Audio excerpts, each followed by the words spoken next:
Alors, Madame la maître de cérémonie, nous, en Côte d'Ivoire et sur le continent, nous sommes à l'ère de l'égalité. Et donc, pas de privilège homme-femme. Donc, vous allez donc me permettre d'exprimer à cet instant historique, rappelé par tout le monde, ce que mon cœur demande à ma langue. Excellence, Monsieur le Président, André Rajoelina, président de la République de Madagascar. Son Excellence, Madame Louise Mushiki-Wabo, secrétaire générale de l'OIF. Mesdames et Messieurs les ministres, Monsieur le secrétaire d'État, Excellences, Mesdames et Messieurs les membres du corps diplomatique, Monsieur Geoffroy Roux de Bézieux, président du MEDEF, Mesdames et Messieurs les présidents des patronats francophones, honorables participants de la rencontre entrepreneurs francophones, Mesdames, Messieurs. C'est un réel plaisir et un immense honneur que de participer à cette première rencontre des entrepreneurs francophones organisée par le Mouvement des entreprises de France. Si notre forum s'inscrit dans les pas du sommet de la francophonie de Dakar, il cultive son originalité par son format, concentré autour du secteur privé et par son ambition, produire des résultats tangibles pour nos entreprises comme pour nos pays, grâce à ce trait d'union singulier qui nous relie et qu'Albert Camus avait si joliment résumé « J'ai une patrie, la langue française ». Oui, le monde francophone est aujourd'hui l'une des 5 grandes zones géopolitiques linguistiques, représentant 16% de la population et du PIB planétaire. Compte tenu du dynamisme démographique de ses membres, notre espace commun devrait atteindre en 2050 plus d'1,5 milliard de personnes, dont 700 millions de locuteurs francophones. Et à cette échéance, 90% des locuteurs âgés de 15 à 30 ans vivront en Afrique. La francophonie est donc un continent virtuel en plein devenir, parce que cette langue qui relie les hommes facilite évidemment les échanges et les investissements. Et les faits le montrent. Au sein des pays de l'espace francophone, près de 20% de flux commerciaux supplémentaires sont créés grâce au partage du même socle linguistique.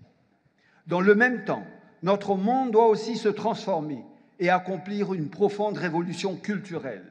Notre histoire nous a en effet amenés, après 1958, à définir la francophonie par la culture, avant de valoriser des relations économiques durables, profitables et équitables. Cette révolution que la francophonie économique se doit d'entreprendre, en osant clamer, comme le fait le Commonwealth dans son propre nom, que notre projet est bien de créer une nouvelle richesse commune. C'est pourquoi je me réjouis de l'initiative qui nous réunit aujourd'hui, portée par le président Roux de Bézieux, le MEDEF et les patronats des pays francophones. Il est vivifiant de voir les acteurs clés de la production de la richesse se saisir de cet enjeu parallèlement aux gouvernants. C'est un véritable cap qui est franchi, sachons le faire fructifier. Mesdames, Messieurs, au moment même où la pandémie nous amène à réfléchir de nouveau, circuits économiques, plus proches géographiquement et culturellement, mieux connectés par les modes de vie et les valeurs de leur société, je voudrais partager avec vous 4 convictions simples pour éclairer les progrès que nous devons accomplir pour bâtir ce qui est devenu une nécessité absolue, une véritable francophonie économique. Ma première conviction est une évidence, qui, comme toutes les évidences, se doit d'être rappelée régulièrement. L'Afrique n'est plus l'Afrique. L'Afrique a changé. Bien plus que tout ce que vous pourrez jamais imaginer, et bien plus que ce que peuvent vous montrer des fenêtres médiatiques trop souvent concentrées sur des aléas conjoncturels. Il faut savoir aller au-delà de ce prisme réducteur pour voir cette Afrique nouvelle. Oui, l'Afrique progresse, l'Afrique s'urbanise, l'Afrique se forme, entreprend et s'enrichit. L'Afrique se digitalise et s'industrialise. L'Afrique s'affirme et prend conscience de son potentiel immense comme de ses défis extraordinaires. Elle acquiert une fierté commune, celle d'une terre de civilisation qui a faim de conquêtes positives.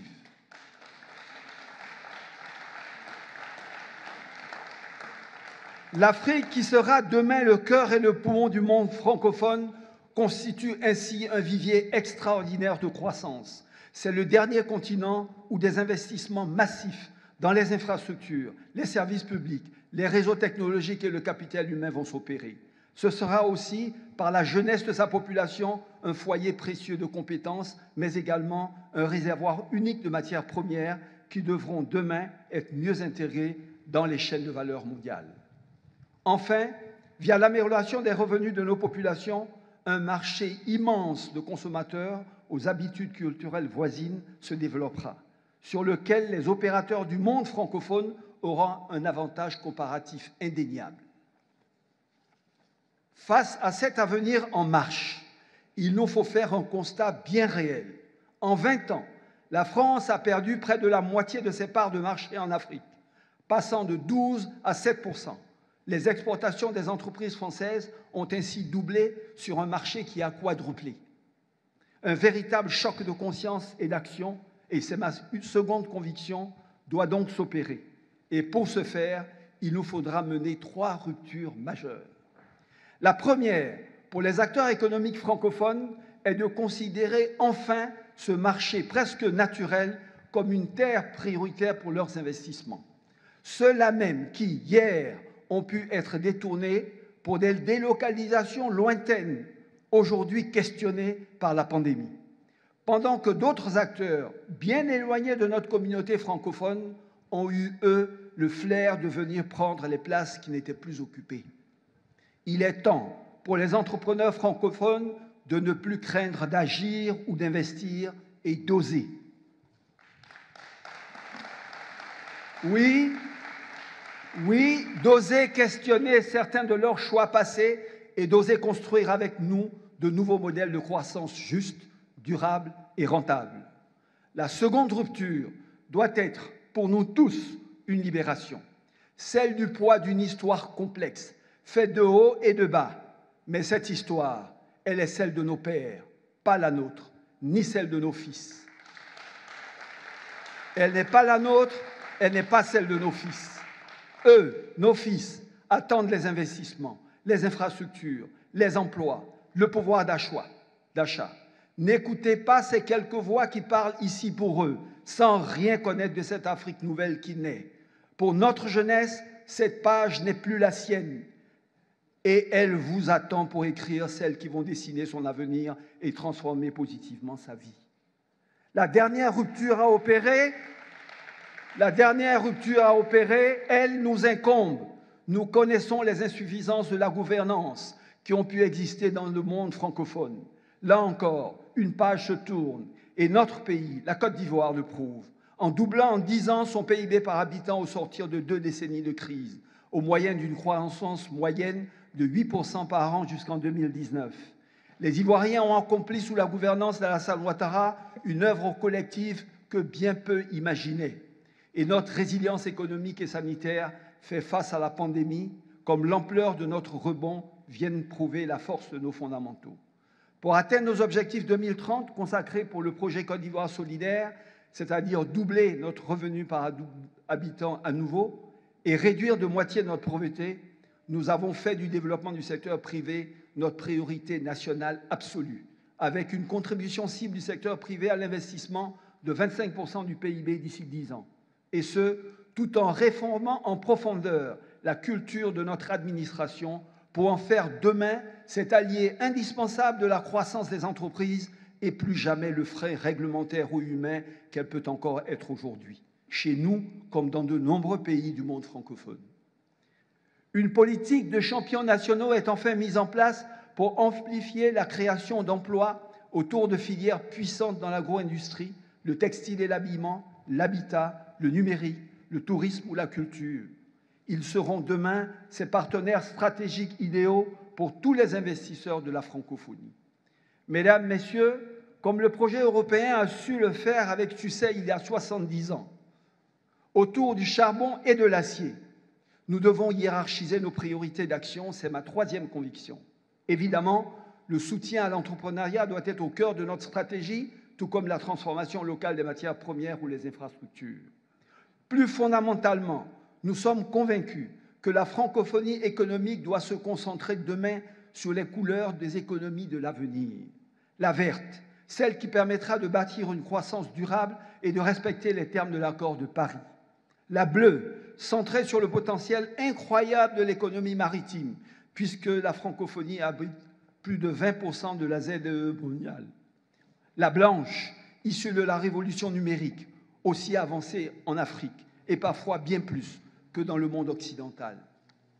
La mauve, enfin, qui fait des industries culturelles et créatives des leviers majeurs du développement. Oui, il nous faut capitaliser sur la capacité d'attraction de la musique, du cinéma et des artistes francophones. Nous le vivons en Afrique de l'Ouest. Notre scène créative irradie dans le sous-continent et partout ailleurs, grâce à la puissance des réseaux, et c'est en faisant la promotion constante de cette énergie artistique de la francophonie que nous pourrons faire émerger les Netflix francophones. Nous en avons les talents, les industriels, les consommateurs, ayons-en l'ambition.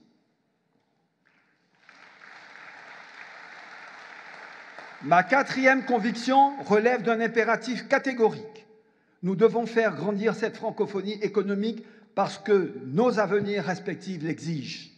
Face au sous-investissement dont souffrent nos économies, une fraction de notre jeunesse fait le choix douloureux de l'exil pour aller chercher ailleurs un espoir qui se transforme, hélas, en chimère.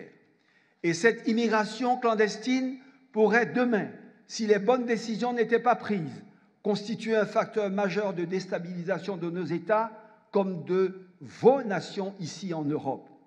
Développer le secteur privé africain pour créer des dizaines de millions d'emplois nécessaires à l'inclusion de notre jeunesse, l'éloigner définitivement de la misère sociale et du démon du terrorisme est ainsi le plus grand défi du monde francophone, de part et d'autre de la Mare Nostrum.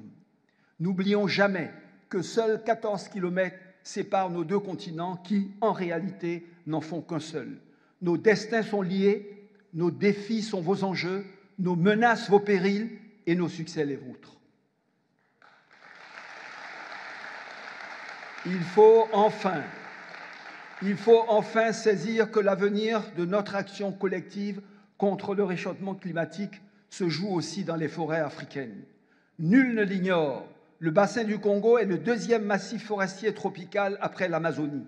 Avec ses 3 millions de kilomètres carrés, partagés entre 6 nations membres de la francophonie, il est le poumon droit de notre terre.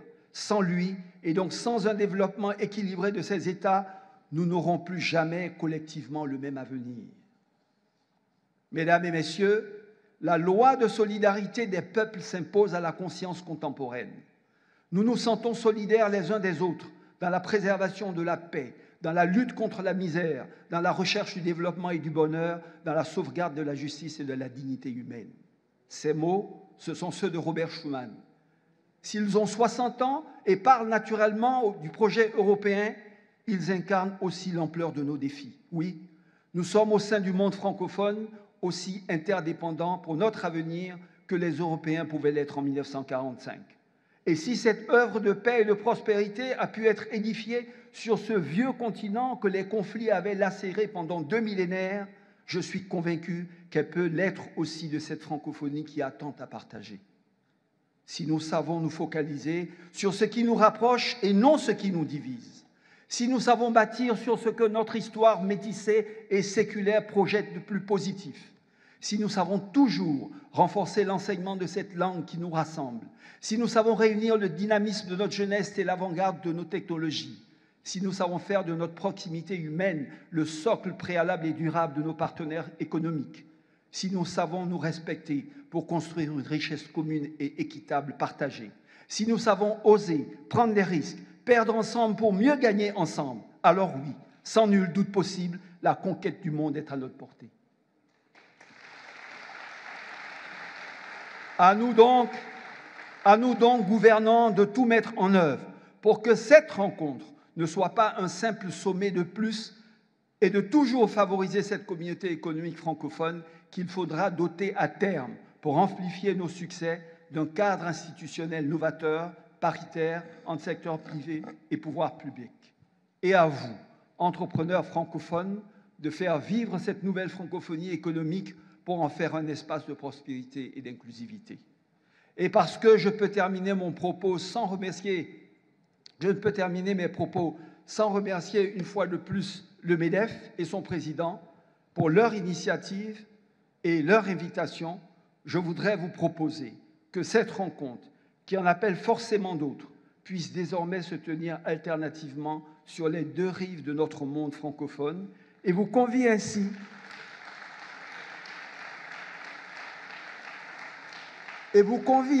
toutes et tous en 2022 à Abidjan, en Côte d'Ivoire, pour à l'air libre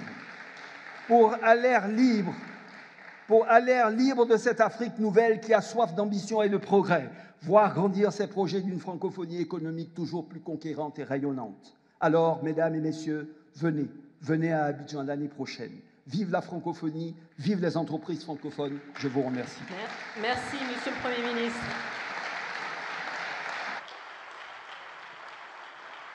Merci, Monsieur le Premier ministre.